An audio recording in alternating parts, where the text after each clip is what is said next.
when your moving is good or what is bad, how you place your feet into the ice, how to using small ledges, where to hit with ice axes, all that is important if you want to become a really good ice climber. First, I will introduce myself, a few words about me. I am in middle age mountain guide, doing mountain guided full-time professional for the last 20 years. Before I was an alpinist, of course, I need 4 years to finish my training with a final exam for International Federal Mountain Guide license. And since then, from 2003, when I got the license, I work as a professional mountain guide. One of winter activities which I provide is also ice climbing. We will talk about the ice climbing today. So on those 3 pictures, you can see me on ice, which I'm climbing, and that's all near my home. Actually, I'm based in Kranjska Gora, Slovenia. Kranjska Gora is a small alpine village, which is well known for the World Cup slalom and giant slalom. That's alpine skiing. So what will be covered, what ice climbing is and who is it for, where and when should I start, the techniques you need to master, the gear you need and how to use it, and how to pack your first ice climbing adventures, the secrets to staying cool during the climb. This is Mont Prisank. It's around 8 kilometers from Kranjska Gora. There is numerous of frozen ice falls during the winter, and actually this is my playground. My sister runs Mountain Hut nearby where we are based, and from there is a short walk, like 30-40 minutes to its approach before the ice climb. So again, me on some steep candle. In Prisank, this candle is called Lambada, which was climbed with the first Slovenian-made ice axis for ice climbing. Lambada actually was the name of the ice climbing ice axis. That's in Tamar. Tamar is nearby Kranjska Gora as well, but you have to drive a little bit further towards Italian border, then turn to the south and driving to Planica. Planica is well known as is one of the biggest ski jumps in the world, and we have ski jumps competition World Cup, and actually now in February we'll start Nordic and ski jumping competition in Planica. So from Planica, the Nordic Center is about 1 hour and a half approach to the ice falls where we do ice climbing as well. This one is in Gozmartuljek, a big candle which is every year kind of a little bit different. This one was done a few years ago when it was really cold and was a lot of ice. More east from Kranjska Gora is Mojstrana village, and from there around 6 kilometers up to the Vrata Valley under Triglav North Face is one very beautiful waterfall named Peričnik. This was not the most difficult one, but quite tricky because the protection, it's not frozen every winter, so you need to be there when the conditions are right, and you do have to do very fast because in a week or 2 weeks, maybe this ice all is gone. It has to be cold, at least 14 days minus 10, 15 degrees, and then it's possible to climb it. Ice falls named Lucifer, this is on the left slide, actually was the first ice fall which was climbed in Slovenia. At that time, the 2 climbers who did it took all day long to climb that ice falls. With the modern tools, now we climb it in a couple hours. The most famous is the hole on the second pitch where you belay, actually belay place is on the bolts between rock and ice in the hole inside. That's also one detail when I'm climbing, and that's a hole inside. So it's pretty comfortable space and safe when the first climber is climbing, and sometimes some ice is coming down. This is a very safe place in the hole. And this is a romantic story. 4 years ago, when I was guiding in Tamar Valley on the descent, on the that day we climbed 2 ice falls, and on the last rappel, I left ice access on top of the rappel, and that's I noticed when I pulled the rope. I fold the ropes and put into the backpack, and the second one on the top of backpack, and then where my ice axes are. And then I realized I left it on the top of the ice fall. So I came back to the mountain hut. I told my climbing guide partner, Tina, so she was laughing, and then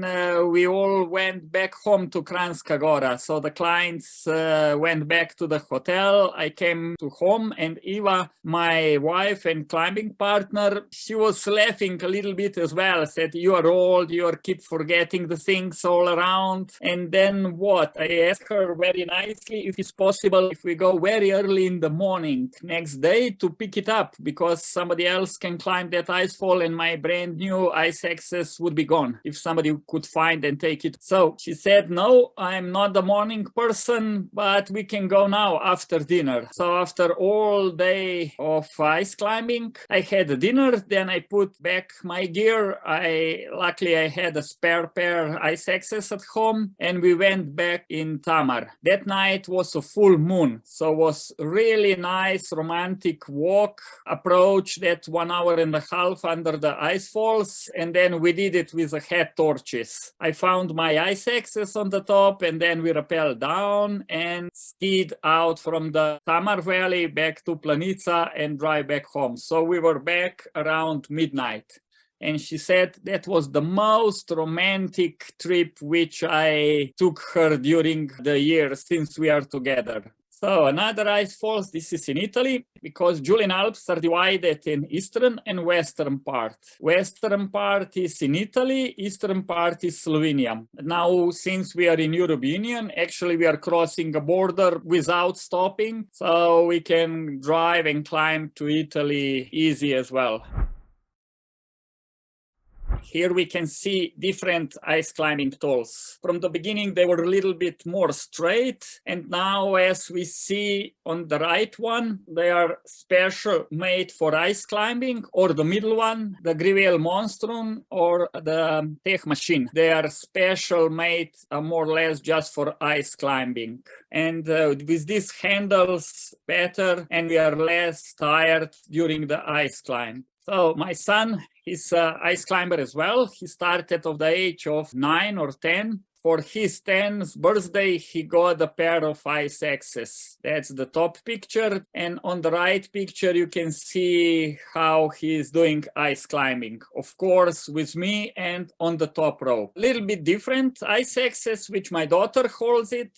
And those are multi-purpose technical ice axes, suitable for the most demanding alpinists and all the kind of winter routes as well. Not just ice climbing, but some mixed climbing or alpine ice. Alpine ice is a hard snow pressed on the walls, on the north faces, to some steep walls. So if we want to climb a longer routes, so we are using those kind of ice axes. But they are also good for ice climbing. The crampons. Ice climbing crampons are different than mountaineering crampons. Here we can see vertical teeth. For the beginners, I would say start with the 2 teeth, and later when you're more expert or you do dry tooling as well, or some really steep ice climbing, then what we called a monopoint. Monopoint crampon is more, you can step more precisely into the ice or in the rock, and is for more experienced alpinists or ice climbers.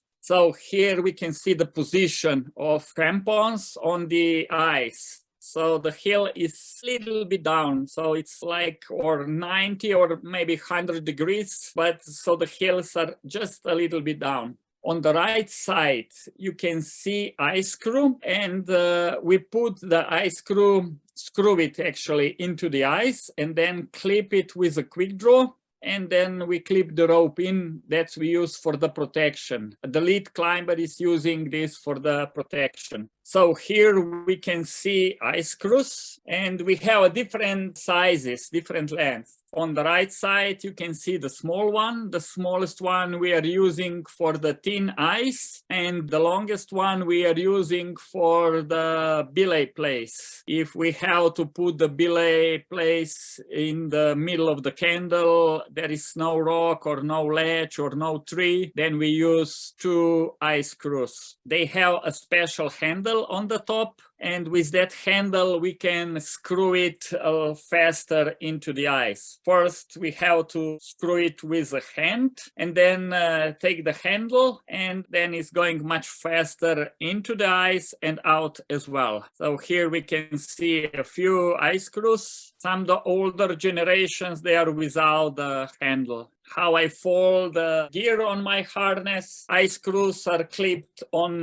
one carabiner for the gear, and so easy I can unclip with a glove, of course, because when it's cold, actually when we do ice climbing, we are climbing with gloves, and then I can take easy from the carabiner equipment holder, unclip ice screw and put it into the ice, and then clip it with a quick draw and clip the rope into the carabiner. Here we can see ice screws. This is belay in the ice. Then I am leading as well. So you can see crampons, ice axes, and here I'm climbing. I'm not using the leashes. I would use a leash for ice axes, which are attached to my harness and then to the bottom of ice axe, and that's prevent not to lose an ice axe. But if it's ice falls up to 200 meters, I'm not using the leashes because I have more free hands and less problems with the leashes, and without leashes you're more free. And when you feel your arms are tired or you're getting small cramps into your muscles, then you can shake a hand behind your back, because it's also in the position all the time you have hands above your head, and that means your fingers can be cold, and with the shaking behind, so the blood is coming back to the fingers, and when you shake, actually you relax the muscle as well. Of course, we are using the normal gear, what we use for rock climbing as well. Belay devices, quick draws, harness, helmet. And on this picture, actually, I'm wearing a ski touring boots. Touring skis we use for approach, because sometimes in approach is a deep snow, and with the skis are much faster. And for me, I have light ski touring boots, and ski touring boots, they are comfortable enough for doing ice climbing as well. First, for the beginners, I would say let's go and do first ice climbing course. On day or 2 days ice climbing course, so you will learn a technique, how to use ice axes, actually how to use your crampons, how you are moving in the ice. So here we can see a traverse where the ice axes actually are placed into the ice. And then when you do the traverse, so you're learning how to move, how you work with your feet, how to use your hands. Usually what I'm doing, I'm putting a lot of ice axes into the line, and this actually is half of meter above the ground, so anyone can climb without the protection, and you can go more times to get a feeling how to do it, how to climb, and how old you have to be. Actually, on the left picture, it's my daughter. She was 8 years old when she started ice climbing. So she's using my Grivel Monsters, which are the lightest ice axes on the market. They are good for dry tooling, for some competitions as well. She's not climbing actually the ice, but alpine snow. Under the ice fall, where the alpine ice, it's actually hard snow, which is slightly a little bit less hard than the ice is. So at that age, she's not strong enough to hit into the ice, but she could hit into the hard snow. So that's how she's learning how to climb, how to move. On the right side is a man, and last year he turned 80 years, and as he's a former alpinist, but at that time when he was an alpinist, there were no ice climbing, so he tried to do the ice climbing. But when you're maybe 18, 20, or if you're a rock climber and you want to upgrade yourself to do something more,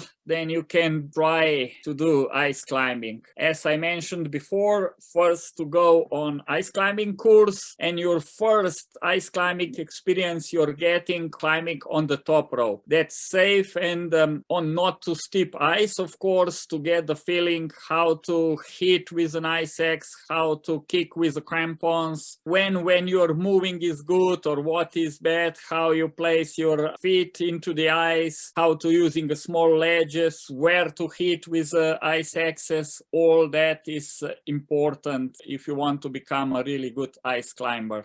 Usually I found some nice ice where the climbing is not too long for the beginners, let's say around between 20 and 30 meters. And then I'm teaching clients how to climb, the climbing technique, how to do it. Of course, we have all the ice climbing gear, crampons, ice axes, helmets. And if somebody don't have crampons for ice climbing, then I provide the gear as well. And ice climbing tools too. Harnesses, helmets as well. All what we need for ice climbing. Here is another course. That was the second day when I choose a little bit more technical ice and a little bit longer. I'm climbing first and then placing a really good belay, usually a balako, or that I will explain you later what a balako is, or put ice screws as well. So the belay, it's always at least on 2 or even on 3 points. We can see a happy girls on ice climbing course. That's another good place. When I'm climbing with the kids, that's my son. Last year he was 11 years old, and the kids can easily pick it up how to do ice climbing, how to learn, because they are rock climbers as well. And actually this is kind of even easier because when you do the rock climbing, you need the holes, you need a small ledge or some holes to step on it with your rock climbing shoes. But when you do ice climbing, actually you can hit everywhere in the ice. You can step almost everywhere into the ice, or you have some holes in the ice. You can just hook with the ice axe and put the weight on. My daughter is using that kind of technique because she's not strong enough to strike into the ice to make a big hole. So she's climbing mostly when she's just hooking into the ice holes during the ice climb. More steep it is and more she's enjoying.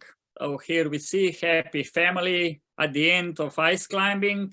That's my client. Last year there were really good conditions in Julian Alps for ice climbing, so I did quite a lot of work in the ice. On the right picture, mostly from all ice falls, we rappel down or upside down. Of course, we can go around and then hit more or less where the summer way is, but then we have to carry the backpack with us, and descending on the snow, rocks, some mixed terrain, kind of via ferrata. When we rappel down, it's much easier and faster as well. We have to learn or be familiar how to rappel down when we do ice climbing as well. So here is my friend, Roman Bennett. He's a very experienced climber, ice climber as well. And when we are climbing together, so we exchange. Each time is one leading. So when the second is coming to the belay place, then we exchange and everyone is leading a one pitch, and then second is coming and leading another pitch. So here we can see how to start to screw an ice screw into the ice. First we hold on the top and turn as much as we could with the wrist. Then we lift the handle and just screw it with the handle.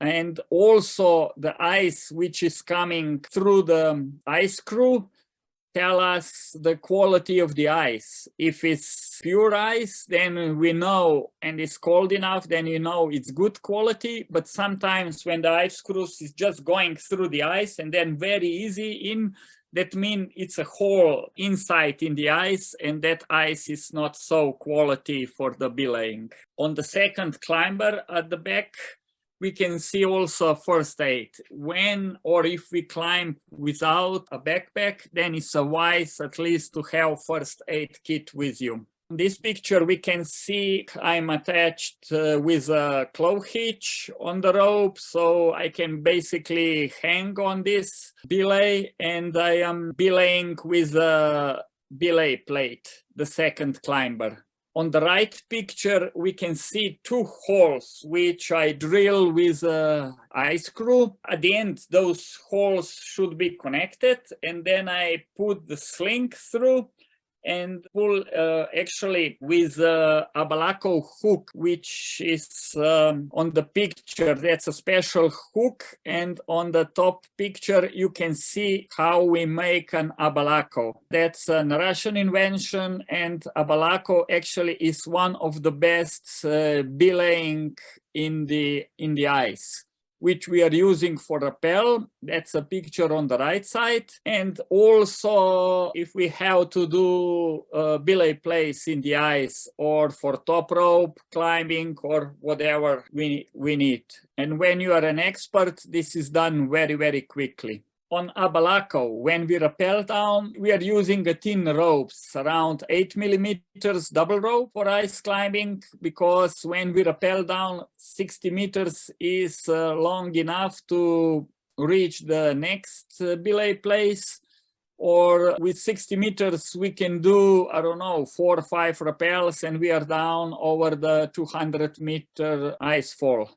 And then we can easily pull it out, the ropes, and we are not leaving any gear behind us, because on that ice screw, which is the climber attached in, we are taking with us and then rappel down. Of course, first we have to set the rope into the belay plate, make a Prusik or French knot for the security, and then taking ice screw out, unclip and rappel down. The ice climbing grades. The picture on the middle, we can see overhang thin ice. That's we're not gonna do, because just a few people in the world can climb such a difficult ice. On the right side, actually, we can see water ice, I would say grade 2, good protection, toll required on some spot when we can do ice climbing. And from time to time, we are using ice access. Water ice, YI actually is a water ice. That's a Canadian grade, and what we are using for grading, or it's also how thin ice is, and all is included in that grade.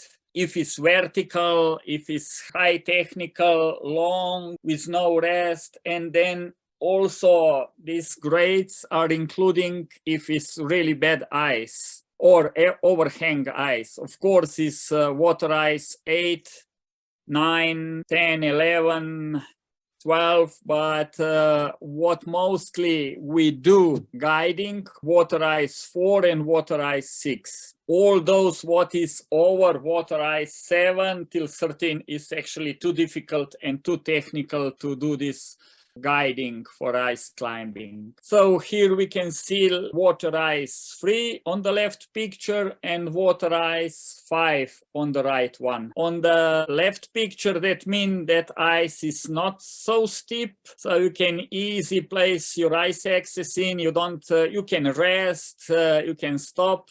And there are some small ledges where is snow on the ice where we can step with the crampons, so we don't have to be just on the front teeth of the crampons. So on those ledges, we can put the crampon a little bit by the side so you can muscle can rest. On the right picture, we can see more steep ice, and they are connected with some candles, which mean that ice is not so good quality, because that ice was just made And there are some kind of thin icicles which we are breaking during the ice climbing, and that means it's more difficult. That one is lambada, which I mentioned before. This is a candle, 45 meters long, vertical candle where you don't have any good place for rest. So actually you're climbing, you have to put ice screws in, and more or less you're hanging on your ice axis, and you place your crampons into the ice. And if it's 90 degrees, that means your body is on 100 or 110 degrees. That one is even more technical and on the bad ice as well, because those candles which are barely connected at the ground, at the bottom, that means if you will strike too hard or kick too hard on that ice, might break down, and I think it's not good. So cause your fall as well. And on that ice, you have to be more careful, not strike too hard or kick too hard. Actually, I would say we are using ice axes with a hand, and we are doing like with the wood, like woodpecker is doing, the small hits into the ice until your ice axe, your blade is not deep enough into the ice. That's ice falls also in Italy, near Kranjska Gora, not far away, around maybe 30 kilometers driving. I set 2 ropes, and so the climbers, and actually the clients on my ice climbing course, this is advanced course, that's the second day or the third day, because this ice is more steep. Climbing on top rope is longer. It's still on top rope because that means until you're not good enough to lead, it's much better if you're climbing on top rope and you're more confident, more safer. Whatever is going wrong, you will hang, you will be on the rope. The rope will hold you. On this picture, you can see that I'm climbing without leashes, but some people like to use the leashes because they are afraid to lose ice access.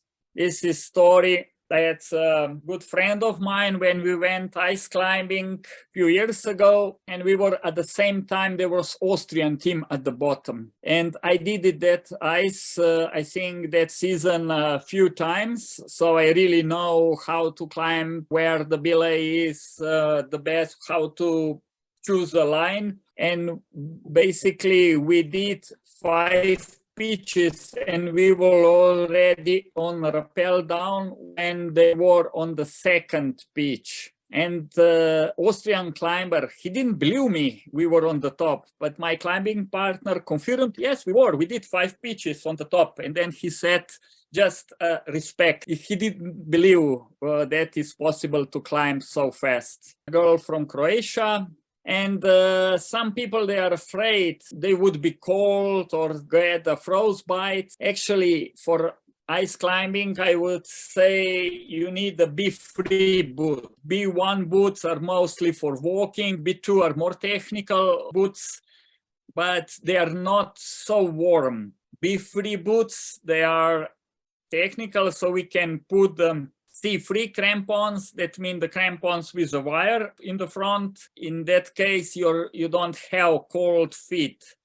And for ice climbing, we need not too thick gloves, but still thick enough so our hands are warm. And what I would recommend, a spare pair in your backpack, in your pocket during the ice climb. If your gloves are wet or your fingers are becoming cold, then you just change the gloves. So here I did with Tina, that's my friend and also a guide, really on ice falls called Rio Freddo, which means Rio Freddo, it's Italian name for the cold water. And actually that day, I believe, was minus 25 degrees. So you can see our faces. Definitely we were frozen that day. But otherwise the body and the hands, they were warm because we are all the time on the move. What if is something going wrong? Accident could happen. Special or the ice climbing, you can easily twist your ankle or whatever. You could be hit by the ice. In that case, I'm also member of mountain rescue team in Slovenia, station Kranjska Gora. In Slovenia, we have 17 stations. I'm carrying a radio station with me because with radio, even if it's no signal, so with radio, I can connect to the emergency center and then I can call for the help. Here was an ice climber who was hit by the avalanche and his ankle was broken and we are carrying him down. Before the ice climbing, we have to check the weather report, avalanche report, how wind is gonna be, how the temperature is gonna be during the day, and that day was too warm for my taste. So I wouldn't go ice climbing if it's too warm, because especially in the pre-sunk, in some places we are exposed for the avalanches as well during when we are doing ice climbing. And when the snow is stable and it's much cooler, then it's less chances, less risk for the avalanches. Here on the left picture, you can see ice climbing is also on the glaciers. So this is the summer picture from Chamonix when we do ice climbing on the glaciers or on the seracs, and that's also good fun. And it's a little bit warmer. And on the right picture, that's also very popular in the last few years, dry tooling. Dry tooling, we use special blades, which we can exchange on our ice climbing tools. And these blades are special made for dry tooling. Dry tooling means we can climb on the rock with crampons and ice axes. And that technique, actually, this is a really good training for some mixed climbing and ice climbing as well. So we can do actually all year long. This is kind of training for ice climbing. So what I said, mixed climbing. On some places, ice is a little bit higher and we have to climb on the rocks. Then we are using a dry tooling technique to hook with an ice axe into the holes, step on the ledges, on the rock, and then later when we are climbing higher, then we can hit the ice and then continue ice climbing. That's also special on some long alpine routes where the mixed conditions are. Could be really good ice at the bottom and then some rock in the middle and then again ice. When we hit the rocks, we don't have to take the crampons off, but we continue with ice climbing gear on the rocks, and then later when we hit the ice, we continue ice climbing. That's how we hit with the ice. With crampons. When you have a really good feeling, then you feel when you hit with the ice axe, and you know sometimes just once is enough to put your ice axe into the ice, and then you know you did it well. And now find your next adventure, actually book ice climbing with 57 hours. Thank you so much.